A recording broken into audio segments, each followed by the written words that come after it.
Hey everyone, welcome to Windows Wednesday. This is the very first episode that we have of this show.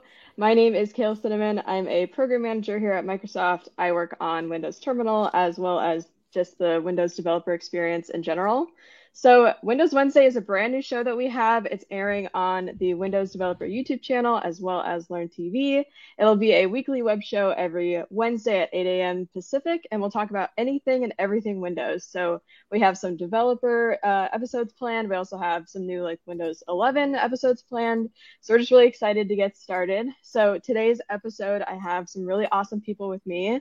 I have one of my very best friends, Scott Hanselman, with me. Hey, Scott. Hi, hi, hi. How are you? Good. How are you? I'm great. Thanks for doing this. This is going to be cool. Yeah, I'm really excited. So, do you want to give a little background of what you do? Okay, yeah. Who is this person and why do we Right? care? I'm a person on the internet. I work on opensource.net and C Sharp. I've been a programmer now for 30 years, 30 years this year in 2022. So I started at the command line before Windows, and I keep coming back. So I really love the command line. So um, I've I've made it my space. I've kind of nested and set it up. I don't just accept the defaults. I try, as our friend Abel Wang used to say, don't accept the defaults. So I've really tried to bling it out as much as I can. So I'm so excited to get other people excited about the terminal. And you and I, of course, have worked over the last couple of years telling people about how great the terminal is and how they can maybe rediscover it. So I'm excited to maybe introduce it to a new generation. Yeah, it's pretty cool. And I wasn't actually too much in the command line until I came to Microsoft, so it's been a fun transition coming from like all the GUI interfaces to more command line serious hacker stuff, you know? So it's been really fun Well, to work that's another on. great point actually you bring up, because sometimes people think it's like, oh, the command line, that's where the hackers are, right? Like that's, every Matrix movie involves someone like doing something at the command line. And I don't want people to feel like that. I like to think that the command line is like driving stick shift. And it's like, you can Hmm. drive a stick shift if you want because you want more control, but if you don't want, that's cool. So we'll eventually talk to a friend later in this show who doesn't like the command line, and maybe we'll say, hey, look, there's you can drive stick if you want to. You can drive manual shift transmission, get a little more control, but that's cool if you don't like it as well. Yeah, I think part of that is that the console hasn't really been updated in like 30, maybe 40 years. So now Windows Terminal really gives a friendlier experience just when you open it, and then it has a bunch more surface level items that aren't necessarily like command line heavy, so it's a little more Mm-hmm. friendly. Um, which is, another reason why I love it because I it makes me feel better using it because, I never grew up using it. So, yeah, I That's a definitely think great point. it's the next step. Yeah. Actually, if you share my screen real quick, I'll show you kind of like what everyone assumes is the terminal because you Yeah, remember yeah, yeah. this. Here we go. Here we go. There you go. So like I'm running Windows 11, and Hmm. you run the terminal and you get like this wonderful kind of like Windows 95y looking thing.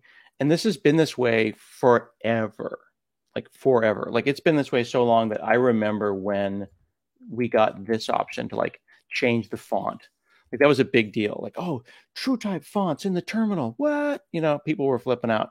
Hmm. Um, that's how kind of like old this is, right? But why is this old? This is here because compatibility, right? Like it has to be there. Yeah. It's always been there. Yeah, and that's also why we're not, like planning to remove it. We have to keep it there for compatibility reasons. Um, so it's something that we're afraid to touch now because there's like processes and like different machines and setups that have to launch this window in a very specific place on the screen with a specific screen size, and then a mouse goes and clicks things automatically. So if we change like padding or give the title bar a little bit more room or move things around, then that whole system breaks. But Yep, the people who wrote that code aren't around anymore, so it's hard to get those systems to switch over to something new. So that's why we keep it and like don't touch it. And that's why we made a new terminal anyway. So we could be creative and add all these new features that people have been asking for, with keeping the original experience the same for those who need it that way. exactly. And the other thing that I think is really interesting is a lot of people assume like, you get a Mac, you open up terminal and you have like bash and that's it. Hmm. So then people think terminal or iTerm or xterm and then bash or ZSH. They like kind of think about it as like the command line. Like you Yeah. think Windows, you think like, oh, that's DOS, right? DOS has been gone for 25 years. No one thinks about DOS. And then they think about PowerShell. So new people are confused because there's so many choices, and they Hmm. start conflating their terminal, their console, their shell, and they'll just say, "Oh yeah, go to the command line." Oh, you're in DOS? I use PowerShell. Oh, I'm in Bash. You're in whatever. That can be really confusing as well. So we should maybe talk about that at some point, because even our friends that use Windows at Microsoft get confused because there's the shell that like you type your commands at, and then there's Yeah. the console that painted it, and that can be Yep. really confusing as well. Yeah, but I've always tried to come up with an analogy for this because describing, shells versus consoles is quite confusing sometimes. The Hmm. best thing I have is that it's like pie, where like you can have apple pie, cherry pie, peach pie, pecan pie, whatever. Your crust is usually the same recipe, but your insides are different with your Mm-hmm. fruit. So the crust is the terminal, and that's the same code for everything. So the two windows you just showed is the same code showing that on the screen, but the inside, the shell is different, like the fruit. So that's Mm-hmm. my best analogy that I can come up with. If you can come up with a better one, let me Well, know. I use my stick shift one because I think about cars.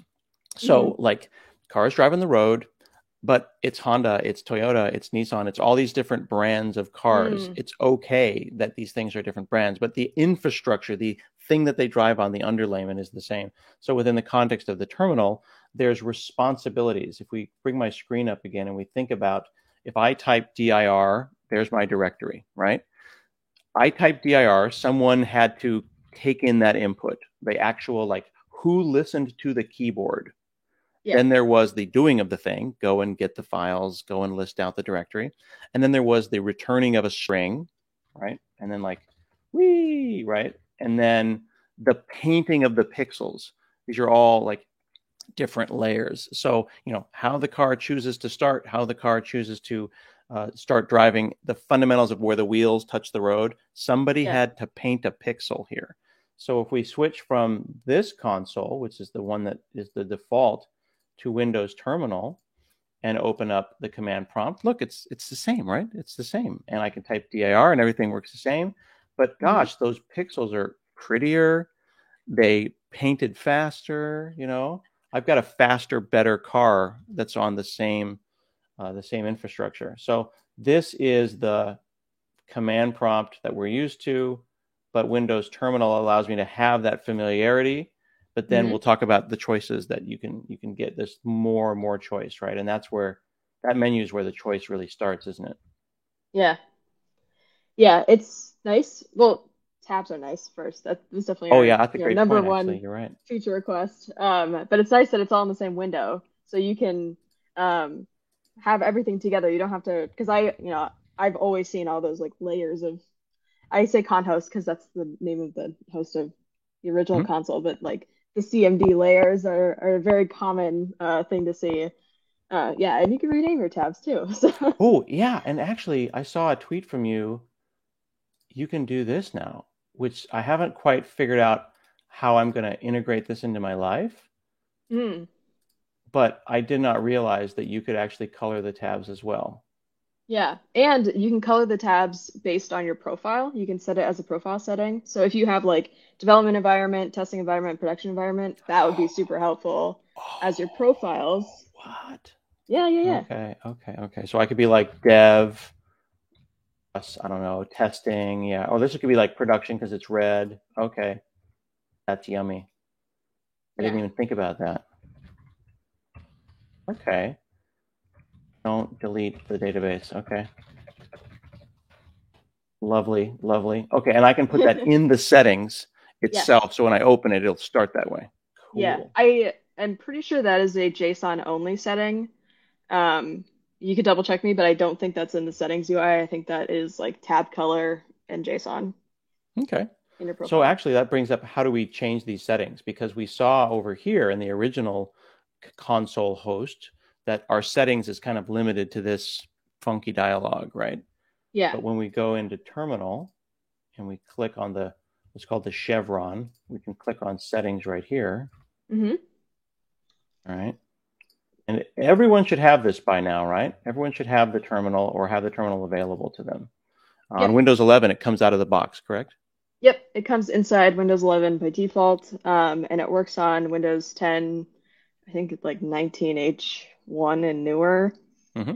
I don't know who else is on stuff before that, but Sure. So to mostly be everyone should clear, have it. to our friends who are listening, 19H1, that's an internal thing. It's kind of confusing. It's become an external thing. That means 2019, first Mhm. half. So anytime in the last 2.5 years or so, if you have a reasonably new version of Windows, you've got this. So what's going on here and who has this feature? So that's our, latest and greatest hit. So that's available on Windows 11. And you can change what your default terminal application is. And that means whenever you launch a command line application or Mhm. shell, it'll automatically launch in terminal rather than the original box that you were showing before. So you could type CMD, hit enter, and then it should open in terminal, Okay. So I rather than the type old one. CMD, I hit enter, and it opens in terminal. That's Hmm. nice. Yep. And you can choose if you want new instances to open in a new window or in your existing window. Oh, I never even thought about that. Yeah. That's great. Yep. Okay, cool. That explains why I've been getting new tabs. Yeah. Yeah. So I think like on startup, you have all those like PowerShell things open. Hmm. Mine open in tabs rather than like all the windows. So just depends on how you like it. Okay. And that's a Windows 11 specific thing, this particular part where you actually swap out the console host. Yeah. So we're aiming to make this the default eventually. Like everyone will just get terminal as default. So if you'll type CMD, you don't have to change this setting. You'll just get terminal. So we'll be doing this through the Insider program, the Windows Insider program, and then start rolling it out slowly to make sure there's no like app compatibility issues or anything. So it's Hmm. nice that people can use it now because then we get all the testing in and make sure that it works for everybody. There's no like weird things that happen, things like that. So it is available to set as your own, but we are hopefully moving to make it as the default setting enabled for everyone. All right. Just bringing up split screens here. I figured that out. I figured that part out too. Oh, So yep. when you hover, look at this. Hmm. Alt click. See, I used to try to like remember when you showed me the first time when you showed me split pane, you were like Hmm. Shift Control D or some command, some hotkey I couldn't remember. Yeah. Could not keep it in my head. I tried Control pipe because pipe was vertical, and I was like, oh, Mm. I'll go Control pipe, and that'll split it this way, and then I'll go Control hyphen, and that'll split it this way. And then I was like, that's not working for me. And then I finally discovered by hovering here, it says Alt click to split the window, and that's my Hmm. new way to split stuff. And that's I love that. So now I've got Ubuntu, PowerShell, and DOS, but not DOS all at the same exact time, and I love it, love it, love it. Yeah. The key binding you're thinking of is Alt Shift D for duplicating Alt a pane. Shift D. So you have all that stuff I know. memorized. You're too It's really smart. bad. It's really it's I go to bed thinking about all the key bindings, you know? Well, Uh, you wanted to make them the best that you could for the people, right? yeah. Um, so what's cool about the drop down is that you're not duplicating your existing pane. You could pick any profile to open and split that way, which is really handy. You could also use the command palette to split a pane if you want to do it that way too. It's not as fast, but the command palette's really fun too. Hmm. And there's like tons of fun stuff in there too.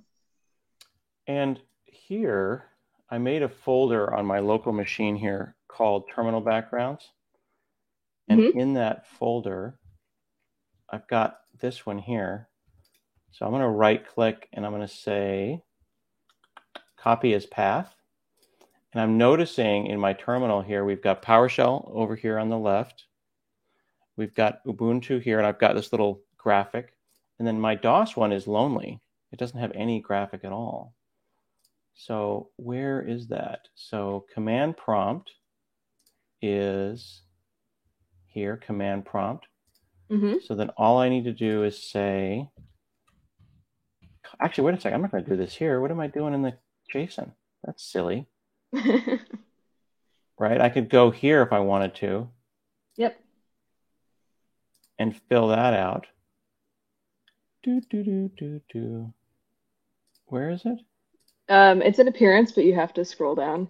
Scroll down. Yeah.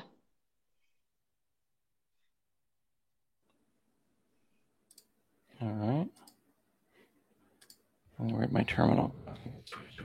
Here. We also have another guest here Ooh, who would also like to add let's background bring images. let's bring our friend in and let's convince them how to do this because this is information that the people need. Okay, so we have James here. Hey, James. Hey, how's it going? Good, how are you? I'm good. Yeah, I've been watching Scott click a bunch of buttons, and I'm Uh-oh, pretty impressed sorry. overall. It seems like his terminal looks way cooler than my terminal, Kayla. What does your look Yeah. like? Let's see. Let's bring it up. So here's my terminal. If people don't know me, I'm on Scott's team on the developer community team for .NET and C# as well. So super excited. And this is what my terminal looks like. No, see where Scott doesn't accept the defaults, and neither did Abel. I accept all defaults. Whatever the default is, that's what I'm going with. And I will say, at least I have, I guess, PowerShell installed because Scott told me that I could do that from the Windows Store in Windows 11, and it just showed up. So that's all I have. Scott and Kayla, this is it. And also, by the way, Kayla did show me this because I need to do. You can just do split taps. You don't even need command. You can just open another one right there. So, so you How did you do that? so you can write. So here's the thing: is you can click on anything. And I'm a big. Right. So I'm not a command line person. Like my first job out of college, well, my second job out of college, I was the only person that ran Windows. Everyone else was in Vim, and they're on a beautiful Mac monitor with just like Vim open all day, and like Linux. They were doing Linux, controller stuff, right? And I was the only one in Visual Studio and on Windows and all this stuff. And they would joke that I could click faster than they could type like hotkeys, basically, inside of Visual Studio. So if I can't see it, I don't know it exists. So I've never been a command line person. Like I just try to avoid it when You humanly can't possible. see it. You don't know that it exists. If I can't see it, it doesn't exist. Interesting. See, that's so interesting because when you right clicked on the tab there, Yeah, and I never have seen split tab before in my life. right there. That's amazing. We added split tab a few months ago, and I wrote the code for that one, so I knew when we added it. That's new. It's newer. But it's there. Yeah. And I didn't know There. about the color stuff either. So that's all new to me, and renaming and all that stuff in general. But yeah, this is what I look like. I would like to make it look cooler because I would like to be a command line person. Like I've been using a lot more of .NET Watch from the command line for .NET Hot Reload. Like when I do Blazor and web applications, and I feel like I'm, I do kind of feel like a hacker. I feel like all my friends that are web devs that are like doing crazy web stuff, and I feel like I want to be in that world a little bit. I don't know. I feel like this doesn't look as cool when I'm on stage and I open it. I feel like I want to make it be like, wow, look at that. Like everyone should have that. And like, how do I do it? Well, so by default, it's just gray text on black background. Now, PowerShell originally started to be blue background, and then they switched it back with PowerShell Core. Now PowerShell 7. That's Windows PowerShell. Can you go to your settings dialog, because there's some named settings. Okay. I think are they called themes? So these settings here, these ones. Yeah, go to those settings. Yep. Okay. Color. Oh, schemes. I was going to say themes. Go to schemes. So not themes, they're schemes. They're scheming. Yeah. They're up to something. Yeah. We're also thinking about adding themes, that's a whole big idea coming like way later. But we want to do like change like everything's in a theme. So change your font, your color scheme, your like tab colors, your title bar colors. Oh, I see. And the whole thing is like a theme, which is why we use schemes and a theme. So that's like very like batching things up, because right now I changed the color theme, or the color scheme, but I also have to go and change the font myself and other things to make it look the way I want. So Campbell is the name of the original color scheme from the original console host. Mm-hmm. And then Campbell PowerShell is the blue one. So if you go to Windows PowerShell and go to settings, and then in the lower left-hand corner it says profiles. Wait, click what's profiles. Happening? What's a profile? Profile is one of those menu items that you have. Oh, I see. Right. So click on that. I do not know. Like Scott just assumes that people know what a profile is, because you were talking about dev and not dev, and like so that's what I thought was a profile.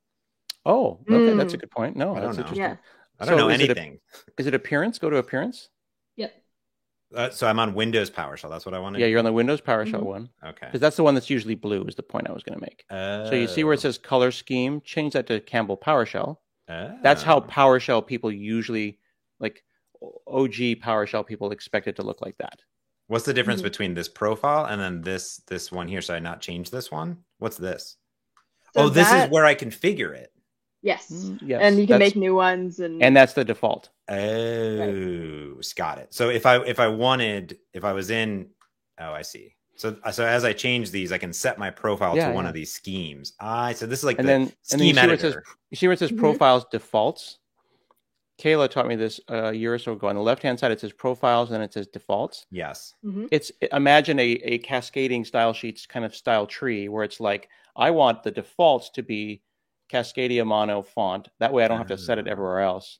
And then you go to your leaf node, your lower profile. So you could say Cascadia Mono is the font for all default. I want Cascadia code, right? That's cool. Whatever makes you happy. That's a right? good one. Okay. And then when you go to PowerShell, that would then inherit those defaults, and then you can configure from there. You can override your changes. I see. Oh, and this is reset to inherited value, which is inherited from upstream, which is defaults. Yeah, got it. Okay. Now there's, like, for example, if you switch over to mine real quick, just to juxtapose, I use a Beyonce themed terminal with colors from the what's called the Beyonce theme. So if we go Beyonce theme and we go to Beyonce, this is from Mina Markham, and we've got Windows Terminal, Visual Studio Code. So I like my color scheme to be the same everywhere, and I like my icons to be cool. So when I go into Visual Studio Code, I feel a certain way, and then I go to the command line in the Windows Terminal, and I feel that same kind of way. So I've gone and made my theme, my color scheme rather, very specific, and then I've gone and added icons as well. Mm-hmm. So if Solarized is your thing, or there's people who love the Dracula theme, aren't there, Kayla, websites that people can go and download color schemes? Yes, I think it's Terminal Splash is a really good one. Oh yeah, that's the one. You're absolutely right. Terminal Splash. Beep, boop, bop, boop. .com. Yes. Whoa, cool. Ooh, scrumptious. There it is. Dracula is a very popular theme. And by theme, I mean like lifestyle. Like Dracula theme people, if you can set it in the terminal, then you're like, oh, I want it here and I want it there. And what's nice about this is once you've come up with a theme about like who you are and who you want to be, we've worked with the Visual Studio team, and they now support with a converter the ability to have your theme be also in terminal. So if you have a Visual Studio Code theme that you use in Windows Terminal, you can also apply it inside of Visual Studio proper. So Visual Studio the Senior. Got it. Yeah. So I have my favorite as well. My favorite theme, if you bring back up mine, let's go. Red theme. Big fan of red theme. Oh God, it's what built. Are you doing? It's built into VS Code. So like if they didn't, here's my theory. You can ask Chris Dias. Lord, if the VS Code team didn't want you to use this, why would it not be built in by default? You didn't use Hot Dog? What are you doing? I did port this theme to VS Code proper, so I'd like to port this theme to Terminal, but that seems like that's a whole other episode. I'm just saying. Yeah. But what's great about it though, isn't it? You can. How do you see these, Kayla, in text? That would be easier for him to port this theme over. Oh, yeah. So you could open your JSON file. This actually, since you haven't added any, I'm not sure if they'll be in your settings.json. They might be in your defaults.json file. So we'll have to see. You can check out both. Yeah, I believe they'd be at the bottom. Let me so I don't hurt everybody on the. Yeah, you're let me my eyes are bleeding. How do I theme? There we go. I also don't know how to use a command palette, so that's all good. There we go. Visual Studio Dark. Is that better? I feel like my blood pressure just dropped like a few points. The red, I love it. Do you love it? I do love it. It makes it very clear what window is VS Code. That is very sure. I feel like you may have been involved in getting Lucifer renewed for a 6th season, because that was. So what is this file? What am I seeing here? Why do I need to edit this ever? Why do I want to go in here? I don't want to be in here, Scott and Kayla. Why am I in here? What is going? Oh, here we go. Look at these. Yeah, there you go. So when Terminal was first originated, we only had this JSON file for settings. So the only way you could edit your settings was in this file. And some people really like editing the file. They don't want the settings UI. They want to just get in there into the code and add the JSON themselves. So that's one reason why people use this. Another reason is that not every setting is in the settings UI, because sometimes it's a little more complicated to translate a JSON file that's got like an array and it's got a list of things, and then you got to add all the objects together to make a setting. That's kind of hard to visualize sometimes depending on what it is. Got it. So that's also another reason why people come in here, to add more high-tech features that aren't necessarily in the settings UI. Got it. Okay, so what you're saying is, if you're like me, the reason my everything was default was because I would never open a JSON file ever. Like that would be like the one thing I would never want to do. So now what you're saying is most of the stuff is here. Yeah.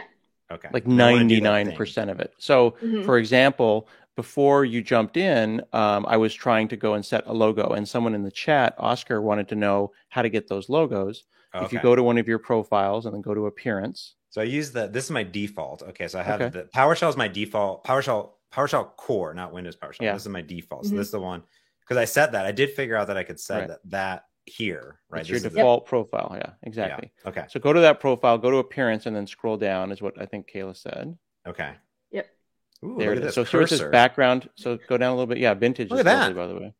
What Yeah, is that? What I want? Vintage? Okay. Well, it depends on how old you are, but yes, I think so. There's a generational thing here. I'm filled box. What's a You're retro? vintage. What's this? What's a retro Oh. terminal effect? I'll show you that in a second. Actually, go down a We're little bit also farther. running short on time too. Just Okay. a heads up. Just scroll down Okay. a bit down. See where it says background image? Yeah. So switch to my screen, Kayla. What if I just pick one? I have a photo. I have an image. Do you have an image? As long as How it's a. How about Doge? Ooh. Okay, so it's really important. See where it says background image alignment. Okay. So This you're one. going to want to put that somewhere. You don't want Doge to like destroy the entire screen, right? I Unless mean- you do. Then say fill, Phil. uniform to fill, or stretchy fill. Depends on what you want to do, right? Look at that. I know that's I think you want none instead of Phil. okay. None. None Okay, would maybe- keep it. Yeah. Yeah. Maybe down over Exactly. here. Okay. Oh, and there's a transparency. hmm Okay. There you that's go. cool. Much code. Much code.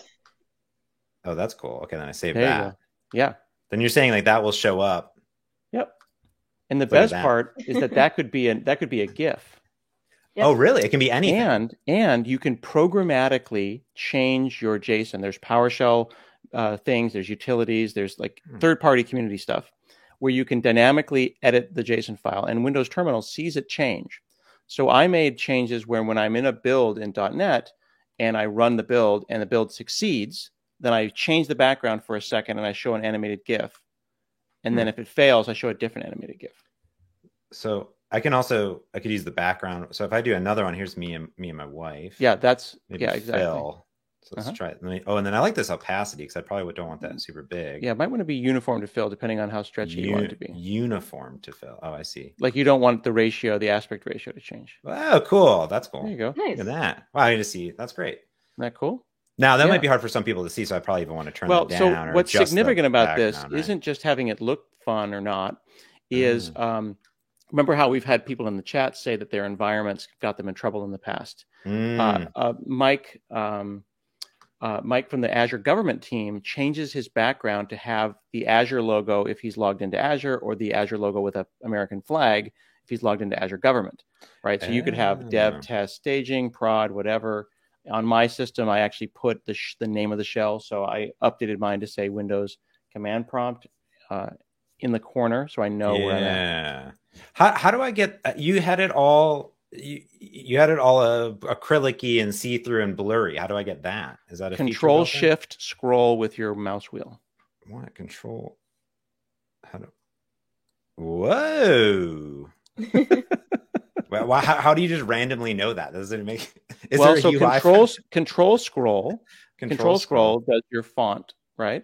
Oh, So okay. Control Shift scroll is a modifier which does something different. I see. This is the genius of Kayla and friends, because they're making these really intuitive decisions. So once you get the vibe, right? Look at that. Isn't that nice? Is there a Then UI for that though? So hit Alt Enter. Alt Enter. Oh. And see, Full and that dash. also works in Visual Studio and Visual Studio Code, F11, and those. So this is really interesting because Okay. it works like a browser, right? So Control T for tab and stuff like that. Like you can make. Actually, we'll have to do this in a different show. I bound that on my tab. How do you open a new tab, Kayla? How do you open a new Control tab? N. Control Shift T will open a new tab of your default profile. Yeah. Oh, So I okay. changed that Yeah. because I want Control T and Control W to work the same as a browser. Oh. So I have all of my bindings the same as the browser, so it feels the same. That's cool. Look at that. I like that because then I feel like I'm getting personalized. And Right. does Right. it Kayla's- only goes on the current tab. Is there I a think global Kayla's gonna setting? time for that? compass though here, dude. Oh my I god. know we're a minute over. Like I don't know if we'll just get cut off on Learn TV or how that works, but I think YouTube will keep rolling. YouTube will keep rolling. Learn TV will cut us off. It's already cut us off, so don't worry. Did they really? Oh, that's so mean. They cut you off right there. So you're good. Cool. I feel like this definitely warrants another episode though, because I feel like we're just scratching the surface because Terminal's just so customizable. There is an acrylic setting for your profile if you want to Ooh. change it. Where's that it's where you're at right now. I think it's higher up. It might be lower. Oh my goodness. It might be lower. Kayla, Yes. Someone, Melvin in Oh, the chat. Melvin in the chat just said something that I totally forgot about. Oh, Windows. What's it called? Tilde. tilde. Windows yeah. tilde. So I can reset my hard drive. Oh my gosh, what just happened? Quake mode. Oh, how do I exit? How do I? There we go. I did. That does work. See, Oh, So yeah. good. I was like, I don't know if actually exit works. You can hit Windows backtick again to minimize that window to your system tray. Or Control Shift W will close the tab, which it's like one tab. It's also Quake mode is a full terminal just without the tab bar. So if you did Control Shift T in Quake mode, you'd get a new tab. You just can't see your tab row, and then you can navigate with the keyboard. Okay, If so you're then like now a ways, yeah. hit Quake mode again, and it'll just go. It'll just like. Oop. There you go. So then what you can do is like minimize this terminal. Okay. Right. And then you go about your business. You're like, la, la, la, I'm doing some work. Mm-hmm. Then you hit Windows backtick, and then it's there. And then you go back. Oh, that's really nifty. So like open up VS Code, right? And like pretend like you're coding, right? It's just like there, right? And you're like, la, la, la, la, la. Quake mode. Isn't that great? You could do red because like that. No. Okay, prove it. And then that's what people want to see. Because you don't want them to be the same. Scott, Kayla, you clearly identify what is VS Code, what is not VS Code. Am I wrong? Tell me I'm wrong. I love that Susan in the chat says you're like a kid at Christmas. And I think you're like a kid in HE double hockey sticks with these color these color. This is really hurting my face. No, it's proper. That's it. Again, it's built. It's a default theme. If they didn't want you to use it, it wouldn't be there. So someone else said something funny. I think that they're joking, that they're saying that this is a waste of time. Not for me. It's possible that configuration and customization is a waste of time. But at the same time, if you're going to spend 8 hours a day somewhere, right? Kayla and the team have put a lot of work into making the terminal your own so that you can be comfortable and happy in the place that you're at. So it's about nesting, right? I put up a $50 light here in my office, and it makes me happy because it feels like my space. And my Visual Studio, my terminal, my VS Code all use the Beyonce theme because it is my place. I've built a nest that I like to spend hours a day in. So yeah, time waster, yes, but it's the right kind of time waster. Well, I think that's a really interesting point. I think what I found out so far is like, your terminal, Scott, is like on 11, right? And my terminal, when I opened it, was on like 2. So I feel like I have some like, at least, I mean, I think you only just maybe scratch the surface. Oh my goodness. You were telling me there's like this and that and these other things and all these other things. Like what's this? Acrylic tab and row. Do I need that? What else do I need? Like what else should you think should be default, Kayla? That's not default. Oh, I mean, usually I just make it default. She has the power to do that, right? When you and I wish it was default, Kayla just does a PR. Let me know. She knows people. I'll make a call. The acrylic in tab row is my new favorite feature. This was contributed by a community member. This wasn't added by someone from our team. You will have to relaunch the terminal because it has to redraw the hosting window. But it's top notch, especially with an acrylic window as well. It's just so glassy. So like the top, you can see through it. You can see the new Windows 11 background. Very nice. And then if you did the Control Shift scroll thing on your text buffer, then the whole thing will be like this glass. Yeah, that's experience. Nice. There you go. So let me show you what I think should be the default. Okay. So switch to me. I want to just show you this. So here's my regular thing, right? And I'm going to go into the command line, into the JSON file. And this is the thing behind the scenes, right? That you were saying is like this. I was editing the UI, but it was actually changing the JSON. Exactly. File. Exactly. Yeah. So I'm going to put in experimental pixel shader path, and I'm going to apply a 3D accelerated pixel shader, which is called an HLSL file. Mm-hmm. It's actually a C file. It's code. It's a certain thing. You can go and get shaders. You can buy shaders. You can get shaders. So this shader here just happens to be on my hard drive. And then I do have to go and, there we go. Look at this. Okay. So now I'm going to take that shader. I'm going to open it in the notepad. And I'm going to Actually, that shader is over at GitHub terminal shaders. Where is that shader? Yeah, can you edit the shader in real time? You can edit the shader, exactly. It's scrumptious. So I'm going to go Notepad. I could probably go code. Someone said CRT. Fallout. It does look like Fallout. It's not even close, my friend. See what it says enable tint? I'm going to say enable tint. I think actually, no. Can I do it in real time? I have to. You might have to reload. Yeah. There you go. Now we're cooking with gas. Okay. So then I can go here to tint color, right? I can go change that tint color. Right, I can have gray. Grayscale. And do. Just remember your RGBs off the top of your head, Scott. Right. Ooh, a little cyan. Isn't that nice? Teal. Yeah, because it's not RGB. It's like whatever. So this is the actual like math for the shader. And what's cool about this is, what was the coolest one you've seen, Kayla? I saw one that was like a mountain generated in real time in a shader. Depends on how much your video card can do. Yeah, I feel like you can make anything into a shader. I have also attempted. It did not end well. So I just use shaders that I find online. I know our terminal repo has some shader samples. I know someone's asking where to learn more. We have, I believe there's documentation on shaders as well as samples in the terminal repo, and you could just change the setting that Scott had shown and it should just work.